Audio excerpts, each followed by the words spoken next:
Triwulan ketiga 2024, Juli, Agustus, dan September, ekonomi Bali mengalami pertumbuhan 5,43% YoY.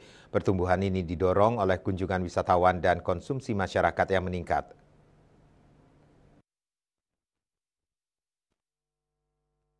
PLT Kepala BPS Provinsi Bali, Kade Agus Wirawan mengatakan, selain itu, tingkat penghunian kamar TPK Hotel berbintang dan non-bintang meningkat rata-rata 7,26% dan 11,18%. Adanya momen Hari Raya mendorong peningkatan mobilitas dan konsumsi masyarakat di Bali.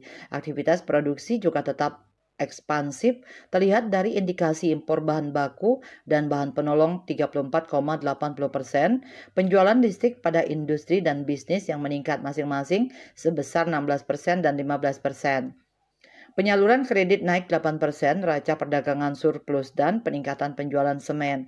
Selain itu, daya beli masyarakat terjaga yang diindikasikan dengan inflasi 2,67% pada September 2024. Pajak penjualan kendaraan plat putih baru juga meningkat 16%. Indeks penjualan real meningkat 12,31%. Faktor-faktor tersebut membuat ekonomi Bali tumbuh 5,43% YoY pada triwulan 3 2024 menguat dari triwulan sebelumnya yang tumbuh 5,36%. Cita Maya, Bali Post melaporkan.